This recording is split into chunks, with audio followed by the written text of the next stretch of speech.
السلام علیکم۔ خدا کی قدرت کی عجیب نشانی۔ گولڈن پلور ایک پرندہ ہے جو اپنی ہجرت کی وجہ سے مشہور ہے۔ یہ ہر سال امریکی ریاست الاسکا سے ہوائی کے جزیرے تک 4000 کلومیٹر کی پرواز کر کے ہجرت کرتا ہے۔ اس کی یہ پرواز 88 گھنٹوں پر محیط ہوتی ہے، جس میں وہ کہیں نہ ٹھہرتا۔ راستے میں کوئی جزیرہ نہیں اور یہ پرندہ تیر بھی نہیں سکتا۔ درمیان میں کہیں سستانا ناممکن ہے۔ جب سائنسدانوں نے اس پرندے پر تحقیق کی تو ان کو پتہ چلا کہ اس پرندے کو یہ سفر مکمل کرنے کے لیے 88 گرام چکنائی کی ضرورت ہے، جبکہ حقیقت میں اس پرندے کے پاس پرواز کے ایندھن کے طور پر تقریباً 80 گرام چکنائی دستیاب ہوتی ہے۔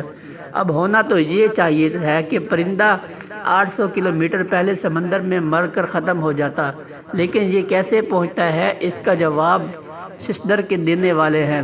اصل میں یہ پرندہ گروہوں کی شکل میں وی کی شیپ بنا کر پرواز کرتے ہیں اور اپنی پوزیشن چینج کرتے رہتے ہیں، جس کی وجہ سے انہیں ہوا کی رگڑ کا کم سامنا ہوتا ہے۔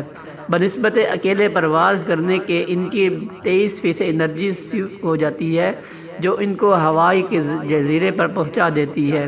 6-7 گرام چکنائی ان کے پاس ریزرو فیول کی صورت میں بھی موجود ہوتی ہے، جو ہواؤں کا رخ مخالف ہونے کی صورت میں ان کے کام آ جاتی ہے۔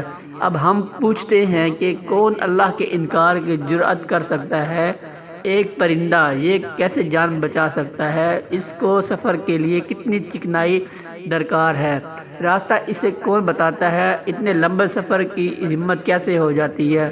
اور چکنائی کے استعمال کا اسے کیسے اندازہ ہے؟ اور اس کو یہ کیسے بتایا کہ وی